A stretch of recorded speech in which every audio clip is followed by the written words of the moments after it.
बिस्मिल्लाहिर्रहमानिर्रहीम, अस्सलाम वालेकुम। लाइव डॉक्टर शाहिद मसूद के साथ मैं हूँ सुमेरा सलीम।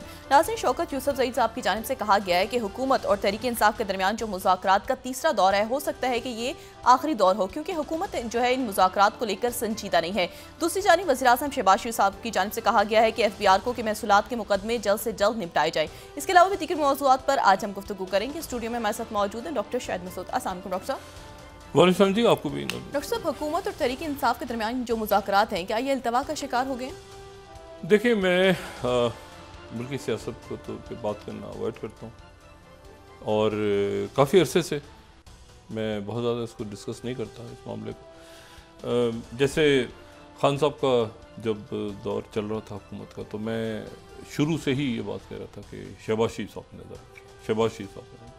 इससे ज़्यादा मैंने कोई बात नहीं की। फिर मैंने ये कहा दरमियान में कि एक ब्लैक होल आ जाएगा खान साहब के बाद और उसमें सारे फंसे होंगे और उससे निकलने की कोशिश कर रहे होंगे।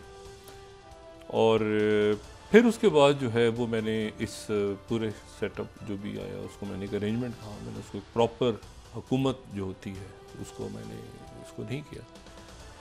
तो बीच में अफसोसनाक वाक़यात भी पेश आए, हमारी मईशत ने सफ़र किया, हमारे लोगों ने सफ़र किया। मुल्क तो सबका है, चाहे तहरीक इंसाफ के लोग हों या मुस्लिम लीग नवाज़ के लोग हों, पीपल्स पार्टी के लोग हों, सिक्योरिटी फोर्सेज हों, ब्यूरोक्रेट्स हों, आम शहरी हों, ताजिर का मुल्क है, जज साहिबान हों, वकला हों, और बड़ी फास्ट सोसाइटी है। तो इससे अब निकला कैसे जाए, ये एक सवाल है। तो आज 10 जनवरी 2025 है और आज मैं थोड़ी सी बात कहता हूँ और फिर उसके बाद आगे निकलते हैं। फिर जब इसकी मज़ीद कोई बात होगी तुमसे। इस्टेब्लिशमेंट और खान साहब के दरमियान मामला जो है वो मेरी इतला के मुताबिक जो है वो हतमी मराहिल में है इस वक्त, और बहुत मुस्बत। और कम लोग हैं ऐसे जिनके खान साहब की तरफ से भी जो कि इस बात को जानते हैं, और कम लोग ऐसे हैं जो इस अरेंजमेंट में मौजूद हैं, वो इस बात को जानते हैं। खान साहब के साथ 1-on-1 इन तमाम दिनों में जब मुलाकातें नहीं हो रही हैं और बातें नहीं हो रही हैं, बीच में कोई गलतफहमियाँ भी पैदा हो जाती हैं, कुछ लोग चाहते भी हैं गलतफहमियाँ पैदा हो।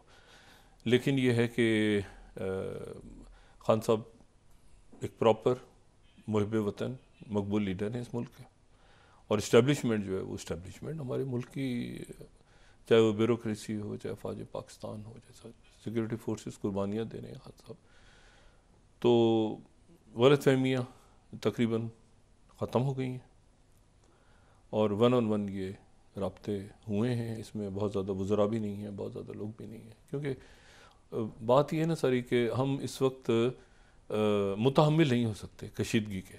हमने बहुत जो है ना नुकसान भी उठाया है, और बहुत अच्छा है कि कोई ऐसी अच्छा। और इसमें मियाँ नवाज शरीफ साहब जो हैं ख़ुद ज़ाती तौर पे उनकी वो भी ऑन बोर्ड हैं, नवाज शरीफ साहब भी ऑन बोर्ड हैं। उनको इल्म है इस बात का कि मतलब ऐसा कुछ नहीं हो रहा कि जो मियाँ नवाज शरीफ साहब को ना पता हो। नवाज शरीफ साहब की जो कि हुकूमत है उनको भी इल्म है कि मुज़ाकरात हो रहे हैं, और नवाज शरीफ साहब भी ज़ाहिर है कि ये एक जो सारा बहरान आया हुआ है मुख्तलिफ़ मामलात पे, अदम इस्तेकाम है, पॉलिटिकल उनकी हुकूमत है, वो भी एक उसमें कोई ऐसी बात जो विन विन हो सबके लिए। ऐसे नहीं होता कि सभी नुकसान में जा रहे हों, बस सारी पार्टियाँ ही फारिग हो रही हों और आपके अदारों के ऊपर भी, आवाम के ऊपर भी एक ही वक्त में सब जो है ना वो घाटे का। तो ये कोई बात नहीं होती। तो असल तो बात ये होती है कि सबका ही उसमें सबके लिए, और सबसे बढ़ के अवाम के लिए कुछ निकले, अवाम के लिए कोई अच्छी खबर आए ना, सुकून, वो तो नफसियाती मरीज बने हुए। तो अब इसकी अलामात आपको नज़र आएंगी कि ये बातचीत हो गई, ये कोई ऐलान नहीं होगा, इसकी अलामात आपको नज़र आएंगी। वो अलामात आपको बयानात में नरमी के तौर पे नज़र आ सकती हैं, वो आपको अदालत के थ्रू नज़र आ सकती हैं, वो आपको मुख्तलिफ अंदाज में नज़र आएंगी। लेकिन उसमें जो तल्ख बातें, गालम गलोच और एक मुल्क के अंदर, वो उसमें जो है वो मैं उम्मीद करता हूँ और अल्लाह से मेरी दुआ है कि ये सारा जो प्रोसेस है इसमें अल्लाह ताला की तरफ से बरकत आए। और बरकत जो है ना वो कामयाबी और नाकामी का सवाल नहीं होता, बरकत हो, नीयतें अच्छी हों, मुल्क के लिए बात हो रही हो, तो हज़ार रास्ते निकलते हैं। और इसमें मैं हमेशा कहता हूँ ना कि ऐसा भी तो हो सकता है कि विन विन निकले, सभी जीते हैं, सभी पाकिस्तानी बन के आगे निकल के आगे बढ़े, ऐसा भी तो हो सकता है। तो ये हतमी जो बात है, ये मेरी इतला के मुताबिक ये बहुत बहुत मुस्बत जा रही है और ये विन विन है सबके लिए। और अगर ये कामयाब होते हैं तो ये पाकिस्तान कामयाब होता है और पाकिस्तान कामयाब होगा इंशाल्लाह, इस बहरान से निकलेगा। क्योंकि मैन मेड है, वो मैन मेड क्राइसिस है, हम नहीं पैदा किया, हमने ठीक करना है। ये कोई वहाँ कैलिफोर्निया की आग तो नहीं है ना जो हवा से फैलती जा रही है और पानी ख़त्म हो गया और हॉलीवुड के एक्टर्स जो मिलियंस और बिलियंस ऑफ डॉलर्स के घर थे जिनके, और वहाँ पे आग लगी हुई है। और जनाब तो यहाँ पर तो ऐसा नहीं है, कुदरती आफत तो नहीं है, और अल्लाह ना करे कुदरती आफत है। तो आज 10 जनवरी को की बात में कह के कि मुज़ाकरात कामयाब हो गए हैं काफ़ी हद तक, और आने वाले दिनों में आपको उसके बयानात के ज़रिए, अदालती फ़ैसलों के ज़रिए, हुकूमत के वज़रा के जो इस अरेंजमेंट में मौजूद हैं, अरेंजमेंट इसलिए कहता हूँ कि मुस्लिम लीग नवाज़ एक अलग जमात है, पीपल्स पार्टी अलग जमात है, लेकिन वो मुख्तलिफ शख्सियात जो हैं उनकी गुफ्तगू जो है वो ज़रा आपको धीमी धीमी नज़र आएगी। ठीक है, बाकी मुज़ाकराती टीम और ये चलता रहेगा साइड पे, लेकिन ये है कि असल बात ये है कि मामला जो है वो इस्टेब्लिशमेंट के साथ जो मामला थे, खान साहब के मेरी इतला के मुताबिक वो 1-on-1 उनके साथ मामला ठीक हो गए हैं। ठीक है, और इसमें से एक बेहतरी की सूरत निकलेगी। 10 जनवरी की बात कर रहे हैं तो हफ्ता, 2 हफ्ते, 3 हफ्ते, 4 जो भी है इसमें टाइम। और मैं आपको ये बता दूं कि इसमें डोनाल्ड ट्रंप के प्रेसिडेंट बनने से का कोई ताल्लुक नहीं है, एक अनसर्टेनिटी है पूरी दुनिया में।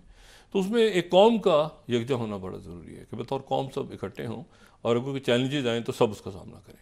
तो ये बड़ी अच्छी मेरे ख्याल से पेशरफ्त है और इसको आगे बढ़ना चाहिए। और ये आगे उम्मीद करता हूँ मैं, और दुआ भी करती मेरी है कि इससे इस उलझन से आगे निकलें और ये बातचीत बढ़े और सबका मुल्क है, सबको आगे लेके चलना है। अच्छा जी, अब फिर वही नई उलझने हैं, बहुत उलझने पैदा हो गई हैं, मसाइल बड़े गंभीर हैं पूरे खत्ते के और पूरी दुनिया के। और उसमें जो ताज़ा तरीन अब बात आई है कल प्रेसिडेंट ट्रंप की जानिब से, और उसकी तैयारी शुरू हो गई है। वो तैयारी है कि जो सदर ट्रंप हैं और प्रेसिडेंट पुतिन, उनके दरमियान मुलाकात तय हो गई है और होने जा रही है फौरी तौर पे। प्रेसिडेंट ट्रंप ने कहा है कि मैं मिलना चाहता हूँ पुतिन से, प्रेसिडेंट पुतिन से मैं मिलना चाहता हूँ और हमारा राब्ता भी है और मैं जल्द से जल्द उनसे मिलना चाहता हूँ। अच्छा, अब इसमें जो बात 2022 फरवरी और उससे पहले शुरू की थी मैंने कि ultimately Zelensky will be thrown under the bus, तो ज़ेलेंस्की जो है वो बस के नीचे उनको फेंक दिया गया। प्रेसिडेंट ट्रंप और प्रेसिडेंट पुतिन की मुलाकात, इलेक्ट प्रेसिडेंट ट्रंप, आज उन पर फ़र्द जुर्म जो है वो उन पर चार्ज हो रहा है। वो जो उन्होंने कोशिश की लेकिन जेल वगैरह नहीं होगी, लेकिन वो बहरहाल पहले सदर होंगे जो कि चार्ज होने के बाद और इस तरह से वो वाइट हाउस जाएंगे, लेकिन वो उससे वो कोई उनके लिए कोई बड़ा मसला नहीं है। इशू यहाँ पे ये है कि प्रेसिडेंट ट्रंप और प्रेसिडेंट पुतिन की मुलाकात, और ये जो मुलाकात है ये जहन में रखें कि लेफ्टिनेंट जनरल रिटायर्ड जोसेफ कैली केलॉग, ये जो हैं ये प्रेसिडेंट ट्रंप के नुमाइंदा खुसूसी बराई यूक्रेन और रशिया हैं। और ये जो है ये जो पिछला दौर था प्रेसिडेंट ट्रंप का, इलेक्ट प्रेसिडेंट ट्रंप का, उसमें ये नेशनल सिक्योरिटी एडवाइज़र थे। और ये नेशनल सिक्योरिटी एडवाइज़र जो हैं ये जो माइकल फ्लिन थे, लेफ्टिनेंट जनरल माइकल फ्लिन। अच्छा, ये भी लेफ्टिनेंट जनरल रिटायर्ड, 80 साल इनकी एज है। ये जो अभी अपॉइंट हुए हैं जो जोसेफ केलॉग, ये इनकी 80 साल इनकी एज है। और ये जो है ये वियतनाम वॉर में इन्होंने हिस्सा लिया था, फिर ये पहली खलीजी जंग में भी इन्होंने, लेकिन वियतनाम वॉर में बड़ी ख़तरनाक इनकी असाइनमेंट थी। ये वो जो कंबोडिया में स्पेशल फोर्सेस, खामोशी से जो मैंने बात की ना कि काफ़ी अरसे तक बॉम्बिंग करके फिर CIA का मतलब, तो वहाँ पर ये स्पेशल एडवाइज़र थे कंबोडियन आर्मी को, खामोशी से जो अमेरिका से, उसके ये बड़ी हसास पोजीशन थी। बट डेकोरेटेड ऑफिसर हैं। फर्स्ट गल्फ वॉर के बाद जो है ये अलग हो गए थे, रिटायर हो गए थे फ़ौज से। फिर इन्होंने जो है वो मुख्तलिफ थिंक टैंक्स में, मुख्तलिफ जो फर्म्स हैं डिफेंस की, डिप्लोमेटिक साइड पे भी गए। 2003 में जो इराक़ में जो ट्रांजिशन हो रही थी तो वहाँ पे इराक़ में इनको बड़ी अहम जिम्मेदारियाँ दी गई। तो ये डिप्लोमेटिक साइड पे भी जो है ये काफ़ी इन्वॉल्व रहे हैं। मैं ये बता रहा हूँ कि ट्रम्प का जो पिछला दौर था उसमें ये नेशनल सिक्योरिटी एडवाइज़र अपॉइंट हो गए थे, और नेशनल सिक्योरिटी एडवाइज़र ये तब अपॉइंट हुए थे जब इनसे पहले जो नेशनल सिक्योरिटी एडवाइज़र थे ट्रम्प के, जो माइकल फ्लैन थे, लेफ्टिनेंट जनरल रिटायर्ड माइकल फ्लैन, उनको फारिग कर दिया गया था 22 दिन के बाद। 22 या 23 दिन बाद वो फारिग हो गए थे, और वो अजीब सूरत हाल में फारिग हुए थे। वो जैसे ही वो बने नेशनल सिक्योरिटी, अब वो पहले नेशनल सिक्योरिटी एडवाइज़र थे माइक पेंस के, यानी नायब सदर के पहले वो थे नेशनल सिक्योरिटी एडवाइज़र। उसके बाद वो बन गए जब ट्रम्प ने जो है वो अच्छा, ट्रम्प ने वो कैसे बने, माइकल फ्लैन ऐसे बने कि ट्रम्प ने पहले मैकमास्टर को फारिग किया, फिर जॉन बोल्टन को ये NSA फारिग होते गए लाइन से ना। पहले वो जॉन बोल्टन फारिग हुए, फिर वो मैकमास्टर फारिग हुए, फिर उसके बाद ये माइकल फ्लैन आए, तो माइकल फ्लैन के बाद ये केला आ गए। लेकिन जो माइकल फ्लैन थे वो अजीब अंदाज से फारिग हुए। वो पता ही चला कि जनाब ट्रम्प साहब ने उनको बना दिया, और पता चला कि इन्होंने तो ये तो एक लॉबिस्ट हैं, एक लॉबी इन्होंने फर्म बाकायदा सर एक कानूनी तौर पे लॉबिंग फर्म कायम की हुई है, और इनके जो क्लाइंट्स हैं उसमें एक तो टर्की है। टर्की जो है वो इनको पे कर रहा है ताकि ट्रम्प के साथ ताल्लुकात अच्छे हो जाएं। टर्की ज़ाहिर लॉबिंग फर्म सब हायर करते हैं। लेकिन जो दूसरा रौला पड़ा वो ये पड़ा कि ये रशिया ने भी इनको हायर किया हुआ था। तो इनके जनाब स्कैंडल्स आ गए, पेपर्स में छपना शुरू हो गया कि भाई ये तो प्यूटिन के भी क्लाइंट हैं, यानी प्यूटिन इनके क्लाइंट हैं, और कई रशियन फर्म्स ने इनको पे किया हुआ है कि हमारी दोस्ती कराओ ट्रम्प से, और ट्रम्प के साथ मैनेज करो, ताल्लुकात बेहतर करो। और टर्की तो उस वक्त रौला पड़ा तो वो माइकल फ्लैन जो है उनको रिज़ाइन करना पड़ गया, और ये आ गए उनकी जगह। अच्छा, उस ज़माने में लोगों को याद हो गई, ये सारे वाक़यात हो रहे थे, पहले डिस्कस कर चुके हैं। लेकिन आप ये देखें ना कि ये थर्ड स्लाइड देखें कि Michael Flynn was paid to represent Turkey's interest. अब ये अच्छा, ट्रम्प फंस गए, और ट्रम्प के पीछे लग गए लोग कि तुम्हें नहीं पता था। ट्रम्प ने कहा मुझे पता ही नहीं था, मैं उसमें अच्छा आगे पीछे कैसे क्या हो गया, NSA, अच्छा नेशनल सिक्योरिटी। फिर उसके बाद ये वाशिंगटन पोस्ट देखें, fourth slide, Trump national security adviser share secret without permission. Files आ गई सामने कि जनाब वो सीक्रेट दे रहे थे जो वाशिंगटन में रूस के एम्बेसडर थे उनको और रशिया को। ये जनाब रौला पड़ गया, फाइल्स आ गई, फटा पड़ गया। उसके बाद जनाब ये जो है ये फिर फिफ्थ स्लाइड न्यूयॉर्क टाइम्स की, ये माइकल देखें क्या उसकी गुद बन गई थी, वो 22 दिन रहा गरीब, उसका हाल क्या हुआ। ये पांचवी स्लाइड देखें, Michael Flynn fail to disclose income from Russian linked entities. वो रशिया उनका क्लाइंट निकला, ये NSA थे, क्या रौला है। अच्छा, उसके बाद जब वो फायर हो गए तो न्यूयॉर्क टाइम्स ने फिर ये खबर दी 14 फरवरी 2017 को, Michael Flynn gone, Russia sees a different Trump. ओ भाई, ये एक अजीब जो है ना वहाँ पे किस्सा जो है वो छिड़ गया। तो उसके बाद बहरहाल ये हुआ कि उसके बाद ये जोसेफ केलॉग आ गए थे, और माइक पेंस के नेशनल सिक्योरिटी एडवाइज़र, इनको फिर ट्रम्प अपने साथ लेकर आ गए। बड़े तरीके से इन्होंने फिर अब बाकी अपना काम भी किया, और उसके बाद ये दोबारा अब प्रेसिडेंट ट्रम्प ने इनको रशिया और यूक्रेन का नुमाइंदा खसूसी जो है वो मुंतखब। अब इनकी जिम्मेदारी है कि पुतिन और ट्रम्प की इन्होंने सुलह करवानी है। अच्छा, $1 ट्रिलियन, $1 ट्रिलियन रिकंस्ट्रक्शन के लिए चाहिए यूक्रेन के, $1 ट्रिलियन। और ये 2024 मार्च, आज से तकरीबन यानी अब 10 महीने पहले लगा लें, ये 9 मार्च 2024 का एस्टिमेट है कि ब्लूमबर्ग को मैं कोट कर रहा हूँ 15 स्लाइड, कि $1 ट्रिलियन की रेस जो है वो है यूक्रेन को दोबारा अगर बनाना है।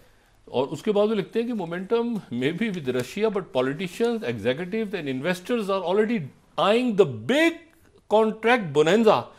यानी जहाँ, जो मैं पहले भी कह चुका हूँ, तो जंग बहुत बड़ी इकॉनमी है, और जंग की वॉर्स की अपनी इकॉनमी है। उस इकॉनमी में आप सिर्फ ये मिलिट्री इंडस्ट्रियल कॉम्प्लेक्स, जिसमें अब टेक्नोलॉजी भी आ गई है, अब तो सिलिकॉन वैली आ गई है ना, उसमें अब तो बड़े बड़े ये लॉकहीड मार्टिन और बोइंग वाले बड़ा रिजिस्ट किया इन्होंने कि कहाँ से बच्चे उठ के, अक्सर कहते तो कहाँ से आगे उठ के ये सिलिकॉन वैली वाले। तो उन्होंने कहा बाढ़ में जाओ, आर्टिफिशियल इंटेलिजेंस के बगैर काम करके दिखाओ आगे। या डेटा के बगैर और ये जो क्वांटम वांटम के बगैर काम करके दिखाओ आगे। तो अब वो फिर अब इलॉन मस्क आए हैं वहाँ पे और पेंटागन से फारिग करेंगे लोगों को। वो क्या तब्दीलियाँ आती हैं वो देखना है। मतलब बैठे हुए भाई, आपको ज़रूरत नहीं है ना CIA का भी कम आपको स्टाफ चाहिए, आपको मुख्तलिफ अंदाज में। पहले तो ये था कि जी वो मैंने आपसे कहा ना, मैं एक जगह पे गया तो वहाँ पे एक साहब जो हैं वो ये बता रहे थे, ये जो पेगासस का सिस्टम होता है ना व्हाट्सएप का, एक साहब काफ़ी एज के, मैं छोटी सी बात करके आगे निकलता हूँ। वो एक स्पीच कर रहे थे कि ऐसे होता है ऐसे होता है। एक यंग सा, बहुत एज नहीं, वो खड़े होकर उसने कहा जी एक मिनट बैठ जाओ, मैं बता रहा हूँ व्हाट्सएप का काम कैसे होता है और ये व्हाट्सएप होता है ऐसे होता है। तो प्रेजेंटेशन कॉन्फ्रेंस में हो रही थी 2-3 साल 4 साल पहले। वो फिर वो खड़ा हुआ बताओ, क्राउड में बिठा दिया। थोड़ी देर बाद वो खड़ा हो गया, ये बता रहे हैं व्हाट्सएप में ऐसे होता है, व्हाट्सएप में ऐसे डालते हैं, व्हाट्सएप ऐसे सुनते हैं, व्हाट्सएप होता है। वो बंदा खड़ा हुआ, उसने कहा होल्ड ऑन, मैं व्हाट्सएप का CEO हूँ। वो सारा लोग जो है वो एक हंगामा हो, CEO बैठे वो कह रहे हैं 1 मिनट मुझे बता रहे हो व्हाट्सएप का। मैं तो बात ये सारी कि ये जो पूरा का पूरा जो चेंजेस आ रहे हैं दुनिया में, तो उसमें अब ये रिकंस्ट्रक्शन भी 1 साल पहले 1 ट्रिलियन था, और 4000 मुरब्बा किलोमीटर जो है, मुरब्बा किलोमीटर ज़मीन वो 2024 में चली गई है। यहाँ पर मैं अल अरबिया को कोट कर रहा हूँ क्योंकि बहुत बड़ी ज़मीन है। 14 स्लाइड, 4000 मुरब्बा किलोमीटर 2024 में गई है 14 स्लाइड, और 2023 में नहीं गई थी, 2024 में 4000, मतलब 7 गुना ज़्यादा गई है ज़मीन रशिया के पास। और अगर रशिया का मैप देखें, ये फर्स्ट स्लाइड जो भी लेटेस्ट मैप है उनका, तो ये पूरा जो इलाका है जो आपको इसमें नज़र आएगा इसमें, तो वो बहुत ज़्यादा जो है वो आगे बढ़ के और काफ़ी ज़्यादा इसमें जो है, ये पुराना हमने दिखा दिया 2 अगस्त का, अभी जो रिसेंट है तो वो तो आगे का है, वो काफ़ी आगे का है। बहरहाल तो ये है कि काफ़ी ज़्यादा इलाके पे रशिया जो है वो आ चुका है। अब जनाब इसमें इशू ये है कि ये जो है ये मुलाकात कब होगी, कहाँ होगी, कैसे होगी, और इस मुलाकात के नतीजे में जो है वो क्या क्या बातें। पहली बात तो ये है कि यूरोप जो है वो तो बिल्कुल ही नेटो का अब मुस्तकबिल एक सवालिया निशान हो गया है, क्योंकि उसकी वजह ये है कि एक तो ग्रीनलैंड, डेनमार्क, ग्रीनलैंड पे कोई जंग वंग नहीं होगी। ये ग्रीनलैंड वैसे ही मुझे लगता है जैसे ताइवान एक निकल लेगा ना किसी दिन चाइना, उसी तरह से ग्रीनलैंड को, क्योंकि ग्रीनलैंड का डिफेंड कौन करेगा ग्रीनलैंड को? डेनमार्क की तो फौजें इतनी बड़ी नहीं है, तो ग्रीनलैंड में अगर कोई फौज है तो अमेरिका की फौज ही है, तो वहाँ पर फौज वेलकम करने के लिए तैयार खड़ी होगी और वो पहुँच जाएंगे, और हो सकता है वो अपना हिस्सा बना लें, हो सकता है बेसिस रखें, ये भी हो सकता है कि ट्रंप के हम अपना हिस्सा बनाएंगे, उसकी बजाय वो बेसिस हैं तो और बेसिस ले लेंगे वो, ठीक है, कहेंगे डेनमार्क वालों तुम ही चलाओ, ये बेसिस बस हमारी है और यहाँ कोई दूसरा ना। ये भी हो सकता है, ये भी हो सकता है कि पूरे को इंक्लूड कर लें, तो दोनों चीज़ें पॉसिबल हैं। अच्छा, तो लेकिन यह है कि वो चूँकि उसमें मिनरल्स हैं और ड्रिलिंग बहुत होनी है, और बहुत हो सकता है कि अमेरिका उसको अपनी स्टेट बना ले, लेकिन फिर उसको महफूज रखना इतने बड़े जजीरे को, उसके लिए और बहुत सारी कंस्ट्रक्शन करनी होगी वहाँ पे, और वहाँ पर बहुत कुछ करना होगा। तो ट्रंप ये भी देख रहे होंगे कि भाई वहाँ पे ग्रीनलैंड में इतना आसान भी नहीं है वहाँ जाके रहना, -40 और ये आर्कटिक रीजन में कोई जाना इतना आसान नहीं है। हाँ, क्लाइमेट चेंजेस की वजह से अगर वो बर्फ़ पिघल जाती है, लेकिन बर्फ़ अगर पिघलती है तो उसके नतीजे में और ख़तरात पैदा होते हैं। एनीवे, तो ट्रंप की अच्छा मुलाकात कहाँ होगी, ट्रंप और बाइडेन की? क्रेमलिन ने अभी तक इसकी तस्दीक नहीं की ऑफिशियली, लेकिन यह है कि मुलाकात की तैयारियाँ हो रही हैं। मुलाकात किसी यूरोपीय मुल्क में तो हो नहीं सकती। मुलाकात जो है ग़ालिबन मशरिक़ वस्ता में होगी, कतर में हो सकती है, UAE में हो सकती है, सऊदी अरेबिया में हो सकती है, ये मुल्क जो हैं, और तुर्की में हो सकती है। ये मुल्क जो हैं वो ये कोशिश कर रहे हैं कि सारे मुल्क के यहाँ पे मुलाकात हो। अब इशू ये है कि इसमें क्या शक्ल इख्तियार होगी? इसमें शक्ल ये इख्तियार होगी कि अच्छा, ट्रंप ने कहा कि मैं खुल के मिलूँगा, मैं पब्लिक के अंदर पुतिन से मिलूँगा, और पुतिन से मिलके और मैं ये ब्लडी वॉर ख़त्म करवाऊँगा, ये खूनी जंग जो है इसका जल्द से जल्द 24 घंटे में भी ख़त्म करो। अब इसके घंटे बचे बहुत सारे निकलेंगे। पहली बात तो ये निकलेगी कि भाई वो यूरोप जो है उसने अपनी सारी कश्तियाँ जला दी बाइडेन के चक्कर में आके। मैक्रोन जो है वो उन्होंने वो जर्मनी ने नॉर्थ स्ट्रीम ख़त्म किया, फिर उसके बाद वो जाहिर है कि वो यूक्रेन उस पर ज़मानत देगा कि भाई हम नेटो के अंदर आइंदा नहीं जाएंगे। और कहीं आपने सुना इन दिनों में यूक्रेन का जिक्र भी कर? यूक्रेन गायब हो गया ना, खबरों से ही गायब है। यूक्रेन है ही नहीं कहीं खबरों में। खबरों में जर्मनी चल रहा है, बरतानिया चल रहा है, कनाडा चल रहा है, यूक्रेन का नाम ही नहीं कहीं। यूक्रेन कहीं टोटल जबरदस्त हो गए ज़ेलेंस्की। तो अब यह है कि वो असल बात यह है कि प्यूटिन के साथ जो मामला होंगे तो वो मामला यकीनन और भी तय होंगे। उसमें आर्कटिक के ऊपर जो है, अच्छा ग्रीनलैंड और प्यूटिन इस पर खुश हैं कि भाई नेटो का तो सत्यानाश हुआ ना कम से कम, कि भाई नेटो आपस में जर्मनी, फ्रांस, बरतानिया, कनाडा और अमेरिका का फड्डा है, तो और क्या चाहिए चाइना को या प्यूटिन को। तो ये आपस में भी लड़ रहे हैं, जो बाकी बढ़ के और जंग ख़त्म हो रही है हमारे साथ। इसी पूरे अरसे में आप एक और शख्सियत को हम नज़रअंदाज नहीं कर सकते, उनका नाम है इलॉन मस्क। इलॉन मस्क जो है वो बड़े एक ज़बरदस्त जो है वो रोल में सामने आ रहे हैं। और इलॉन मस्क जो है उनके बारे में ये कुछ अर्से पहले अगर हम याद दिला दें कि इलॉन मस्क जो है वो वॉल स्ट्रीट जर्नल ने 25 अक्टूबर को इलेक्शन से चंद रोज़ पहले एक रिपोर्ट शाये की थी वॉल स्ट्रीट जर्नल ने, कि जो 10th स्लाइड में कोट करता हूँ, इस प्रोग्राम में जिक्र भी हमने किया था कि दोबारा मेमोरीज रिफ़्रेश करने के लिए, कि इलॉन मस्क की सीक्रेट कन्वर्सेशंस हो रही हैं व्लादिमीर पुतिन के साथ। ये 10th slide wall street journal. और रेगुलर कॉन्टैक्ट्स हैं वर्ल्ड्स रिचेस्ट मैन के और अमेरिका चीफ एंटेगनिस्ट के, ठीक है।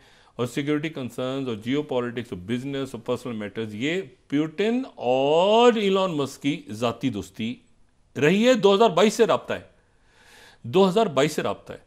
अच्छा, ट्रंप ने उसके बाद कहा था कि मुझे नहीं पता इलॉन मस्क का रब्ता होगा, लेकिन मैंने कभी ना इलॉन मस्क से पूछा है ना इलॉन ने मुझसे बात की है फलाना।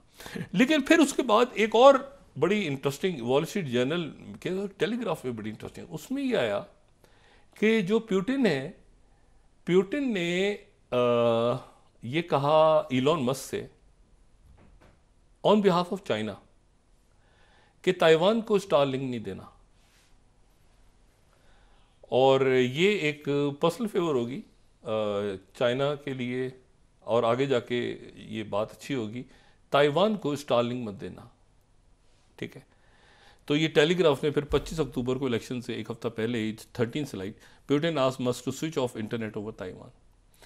अच्छा, और रशियन प्रेसिडेंट ने ये कहा कि ये जो है ना स्टारलिंक टाइकून से कहा कि ये जो है ये फेवर टू चाइना, ये ख़ास एक फेवर होगी चाइना के लिए, और ये आगे जाके जब बातचीत तो होनी है हमारी, लेकिन उस वक्त ये काउंट होगा ये सारा किस्सा। और ये बात फिर रशियन सोर्सेज कहते हैं कि ये ऐसे ही हुआ, और फिर उसके बाद जो है वो ताइवान को वहाँ पर जो स्टारलिंक की फैसिलिटी, और वो बिल्कुल ही। लेकिन इस दौरान जो है वो फिर एक और किस्सा भी सामने आया, और वो ये सामने आया कि जो बेचारे वो थे इनके डिफेंस चीफ या पता नहीं जो भी थे, वो चीखते चिल्लाते रह गए कि हमारा जो स्टारलिंक है उसके थ्रू जो मालूमात हैं वो सारी मालूमात जो हैं वो रशिया तक पहुंच जाती हैं। हम स्टारलिंक को अपना आपस में बात करते हैं, क्योंकि इलॉन मस्क चार्ज करती है ना पेंटागन से, मुफ्त नहीं दी उन्होंने पेंटागन को, जो इंटरनेट दिया है कि फ़ौजें यूज़ करें तो पेंटागन पे करता है। ये एक बिजनेसमैन है, और ये जो है ये एक ज़ाहिर है अपना काम है, और बिजनेस है, तो ये कोई खिदमत खल के तहत तो नहीं दे रहे थे। लेकिन यूक्रेन की उन्होंने कहा कि ये तो रशिया के साथ हैं, ये हमारी मालूमात जो है रशिया को पहुंच जाती हैं, और ये डबल गेम हो रहा है, फलां हो रहा है। वो लोगों ने कहा छोड़ो भाई, साइड पे जाओ।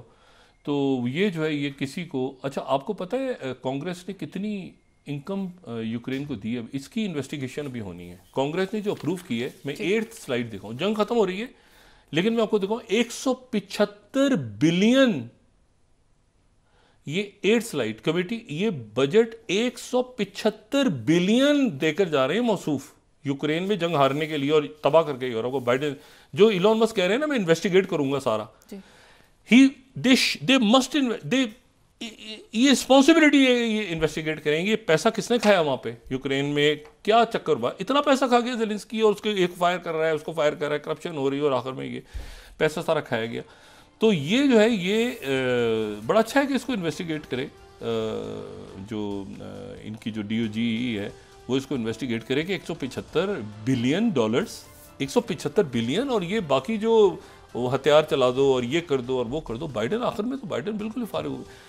तो मैंने आपसे बात की ना कि वॉर इकोनॉमी में एड जो पहुंचाने वाले इदारे होते हैं उनकी भी चांदी होती है, जो खाना बना रहे होते हैं उनकी भी चांदी होती है, जो ट्रक चला रहे होते हैं उनका भी कोई प्रॉफिट निकल। वॉर की अपनी इकोनॉमी है, और फिर रिकंस्ट्रक्शन होनी होती है। जैसे मार्शल प्लान आया था वो यूरोप दूसरी जंग अजीम के बाद, तो पूरी बिल्डिंगें बनाओ नए सिरे से, ये करो फलां करो। तो एक तो अच्छा वही लोग जो होते हैं ना जो वॉर को प्रमोट कर रहे होते हैं, मजीद बर्बादी कर रहे होते हैं, वो इस साइट के ऊपर उनकी कोई दूसरे लोग होते हैं जो देख रहे होते हैं कि अच्छा यार जब ये तबाह हो जाए ना सारा, आप तबाह करो, मजीद तबाह करो, मजीद तबाह करो, बाद में जब रिकंस्ट्रक्शन का टाइम है तो ठेका में मिलना चाहिए। जी, ब्रेक के बाद आपसे डिस्कस कर लें। ये वॉर की अपनी इकॉनमी है जी। जी नाज़रीन, वापस आते हैं एक छोटे से ब्रेक के बाद।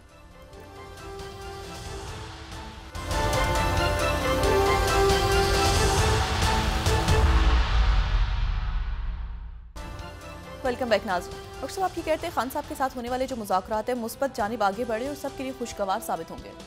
जी बिल्कुल, सबके लिए खुशगवार साबित होंगे और होने भी चाहिए, क्योंकि उसकी वजह ये कि ये मुल्क पूरा फंसा हुआ है ना, एक तरफ बहुत से बुरान है, बहुत से और इन्वायरमेंट क्राइसिस है और इससे हमें निकलना है। तो मुज़ाकरात जो हैं वो, और मुज़ाकरात तो इसमें कौन सी ऐसी चीज़ है कि NRO नहीं हो रहा, कोई NRO नहीं है, कोई डील नहीं है। अदालतों में आज़ाद अदालतें हैं, आज़ाद अदालतें फ़ैसला देंगी और अगर वो कोई हक में जाएगा उनके, कोई उनके ख़िलाफ़ जाएगा, दोनों सूरतों में ये जो कशीदगी है ना, ये जो कशीदगी इस्टेब्लिश ये नहीं नज़र आएगी आपको। बाकी ये है कि अदालतों के अंदर जो केसेस हैं वो केसेस वैसे ही चलेंगे, उनके फ़ैसले आइन और कानून के मुताबिक आएंगे। अदालतें ज़रा आप आज़ाद खुल के बात करती हुई नज़र आएंगी। जो बयानात हैं उन बयानात में तलखी कुछ कम नज़र आएगी, आनी चाहिए कम तलखी, और उसमें जो है वो मतलब जो भी कुछ होगा आइन और कानून के तहत होगा और आपको आने वाले दिनों के अंदर ये माहौल बनता मुल्क में नज़र आएगा। जो कशीदगी है वो कम होगी, ठीक है, और वो कशीदगी जो है वो कम होगी और उसमें विन विन पोजीशन होगी।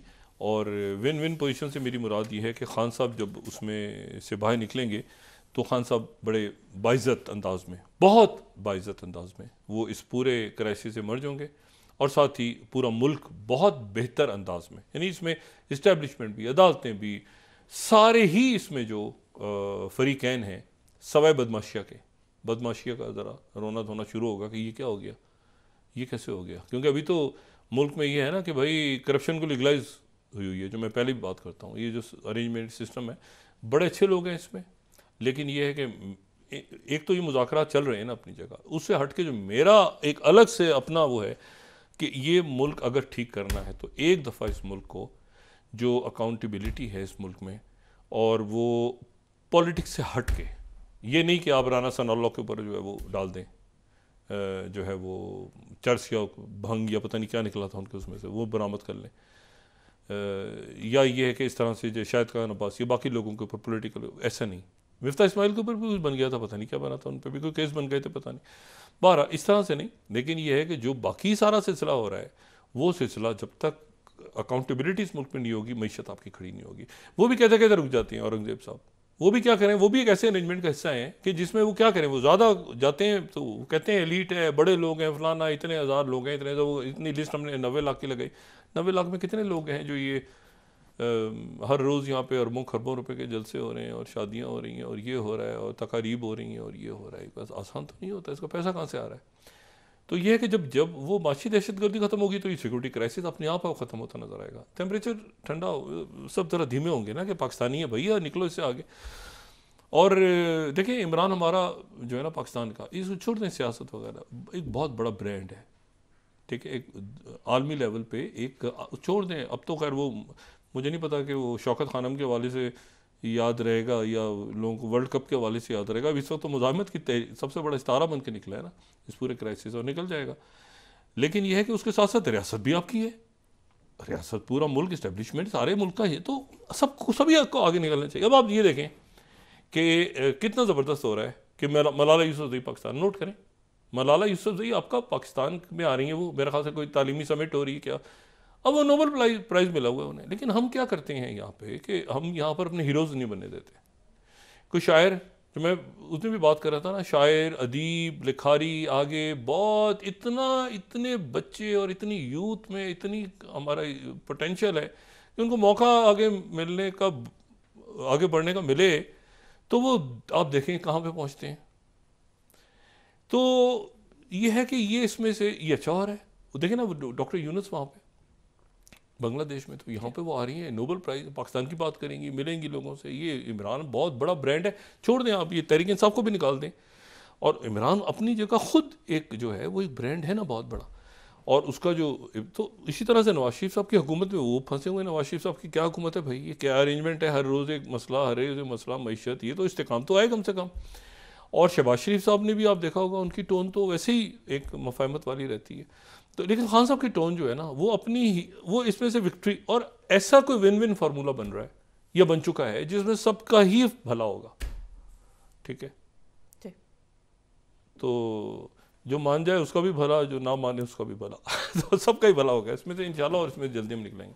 अच्छा, अब ये आ जाएं आप ज़रा, ये अब इसमें क्या हो रहा है जनाब, इसमें ये मीटिंग होने जा रही है।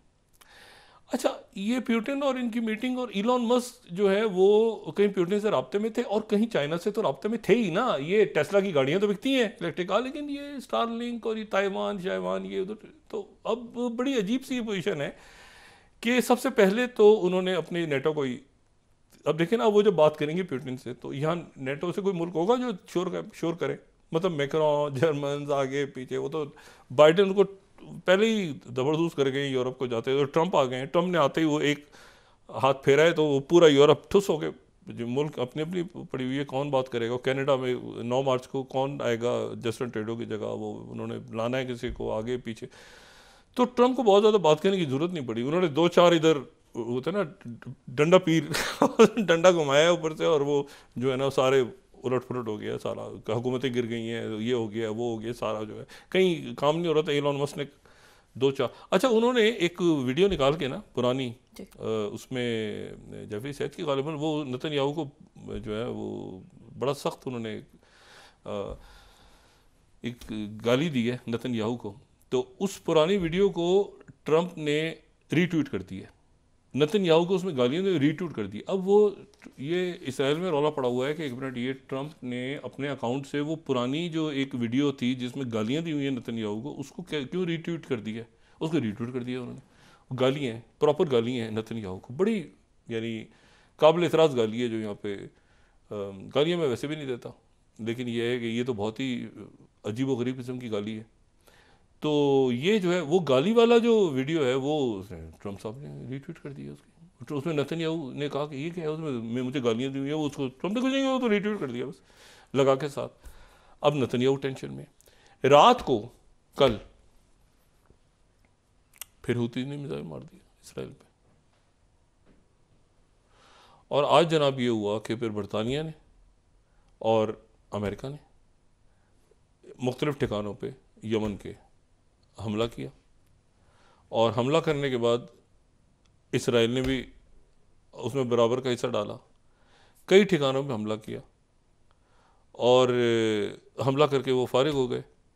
उसके बाद यमन की तरफ से फिर उनके हुतीज़ का मैसेज आया कि अच्छा हम पे हमला किए, अब हम पे हमला किए, अच्छा अब देखते हैं आज कल और परसों क्या हुतीज़ दोबारा अटैक करते हैं। वो इसराइल वो इसका नेतन्याहू का कबाड़ा कर दिया है उन्होंने कि ये क्या, ये हुतीज़ का क्या करना है। अच्छा, साथ ही दूसरा जो मामला हुआ तो वो उधर एक रौला पड़ा हुआ है बहुत बड़ा, जो अहमद शरार हैं सीरिया के, वो यूरोप का दौरा शुरू करने लगे हैं। वो नहीं, उनके जो फॉरेन मिनिस्टर जो भी सऊदी अरेबिया, कतर, जॉर्डन, यहाँ पे सारे गए थे। इजिप्ट नहीं गए, ये बात मैंने पहले भी की थी कि इजिप्ट के साथ कोई उनका मसला है, मैं यहाँ पे डिस्कस नहीं करना चाह रहा, लेकिन एक इजिप्ट के साथ प्रॉब्लम है। आप देखें जॉर्डन वो गए हैं, सऊदी अरेबिया गए हैं, कतर गए हैं, यूएई गए हैं, और वो यूरोप का, लेकिन उन्होंने जॉर्डन तो गए और इजिप्ट को अवॉइड किया। बात थोड़ी सी ज़रा सेंसिटिव है, मैं डिस्कस नहीं करना चाह रहा।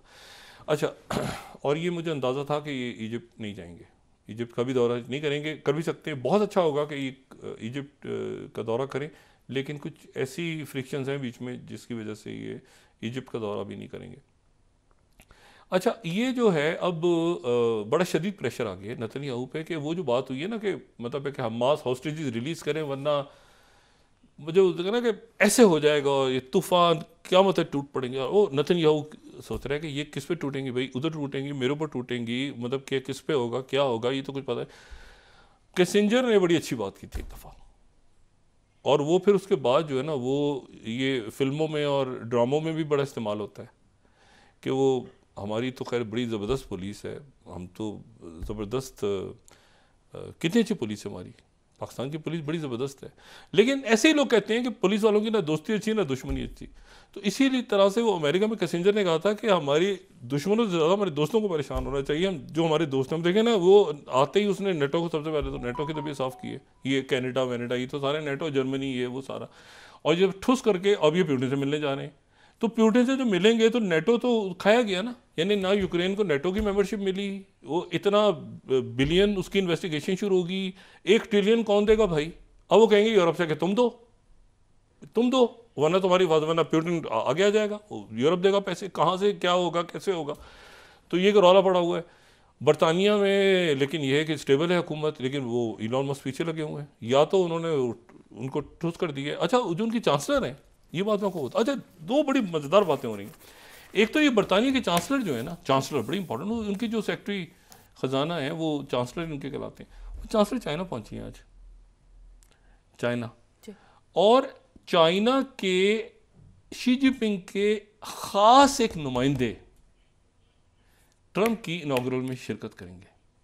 अच्छा, अब इसमें जो इशू है वो ये है कि या तो वो वांग यी हो सकते हैं, उनके जो कि उनके वज़ीर ख़ारजा हैं, या जो हैं वो हैन यांग हो सकते हैं जो कि उनके नायब सदर हैं, या तो नायब सदर होंगे। अभी तक ज़्यादा उनके चांसेस हैं कि नायब सदर चाइना के ट्रंप के मेहमान होंगे, शी जिनपिंग नहीं होंगे, लेकिन ट्रंप के मेहमान जो हैं वो नायब सदर चाइना होंगे इनॉग्रल में। तैयारियां शुरू हो गई हैं। अब दुनिया ज़रा सर पकड़ के सब पैनाडोल एस्परो इधर उधर आ गए, जैसे भी यहाँ पे शुरू करेंगे ना कि ये क्या हो गया। अच्छा, लेकिन ये है कि वो इसी तरह से वो दुनिया पैनाडोल की गोलियाँ कहेगी कि 1 मिनट यार 1 मिनट, चाइना के नुमाइंदा खुसूसी उनके नायब सदर, या फिर यह है कि उनके वांग यी, या एक तीसरी शख्सियत है जो कि शाय के CIA के नाम से, जो शाय के नाम से वहाँ पे उनके चीफ ऑफ स्टाफ भी हैं और बड़े क्लोज़ हैं शी जिनपिंग के, और ये पोलिट ब्यूरो के अंदर जो है ये उसके मेंबर भी हैं, और जो यानी अगर आप उनकी लाइन ऐसे देखें ना उसमें ओहदे के हवाले से, तो ये पोलिट ब्यूरो में ऊपर हैं, वांग यी से भी, सॉरी वांग यी से ये नीचे हैं और ये उनसे भी नीचे हैं, लेकिन शी जिनपिंग के बड़े करीब हैं, यानी नायब सदर। लेकिन ये कि प्रेसिडेंट ट्रंप बहरहाल वो तो शी जिनपिंग को चाहते थे, लेकिन वो अपना एक नुमाइंदा खुसूसी वहाँ भेज रहे हैं। बरतानिया की चांसलर जो हैं वो बड़े हंगामे हो रहे हैं, महंगाई वहाँ पे, क्राइसिस आगे पीछे, स्टर्लिंग जो है वो बहुत महंगाई है बरतानिया में, बहुत शदीद महंगाई है। तो इस पूरे अरसे में जो उनकी जो जो चांसलर हैं वो चाइना पहुँच गई हैं। मैदोरो जो है, निकोलस मैदोरो, आज 2031 तक 13 साल हो गए हैं उनको, ये ह्यूगो चावेज़ के बाद जो आए थे वेनेजुएला में, आज वो 2031 तक हलफ उठाने जा रहे हैं, और 2031 तक हलफ उठाने जा रहे हैं। इनके जो मुखालिफ हैं, जो मैंने कल भी बात की थी, इनके मुखालिफ जो हैं, अच्छा ट्रंप ने कहा कि खबरदार ये अपोजिशन के ऊपर हाथ में डालना, उन्होंने वहाँ पे 7 का गैंग पकड़ लिया दोबारा, जिसमें 3 अमरीकी हैं, और ये मैं बताऊं कि इससे पिछले साल कतर को बीच में इन्वॉल्व करके तो बड़ी मुश्किलों के साथ उन्होंने ये मामलात हल करवाए थे, और ये जो अमेरिकन थे बहुत सारे रिलीज़ हुए थे। आज मैदुरो ने फिर अमेरिकन को पकड़ लिया और वो हलफ उठाने जा रहे हैं 2031 तक। चाइना मुबारकबाद दे चुका है इनको, अमेरिका मैदुरो को मानता नहीं है, और पुतिन इनके गहरे दोस्त हैं। तो ये वेनेजुएला के अंदर एक नया फड्डा शुरू है। देखते हैं पुतिन और ट्रंप की मीटिंग कब तय होती है, और अगले 9 दिन रह गए, 10वें दिन तो हलफ उठाएंगे ट्रंप के आने से पहले और क्या होता है। जी बहुत शुक्रिया डॉक्टर साहब। नाज़रीन, इसके साथ ही आज का प्रोग्राम अपने अख्ताम को पहुंचा। मुझे सुमेरा सलीम को इजाज़त दीजिए, अल्लाह ने के बाद। जी डॉक्टर साहब, अपना दोस्तों रिश्तेदारों पर दोनों वक्त लूँगा, सब ख्याल रखिएगा, अल्लाह हाफ़िज़।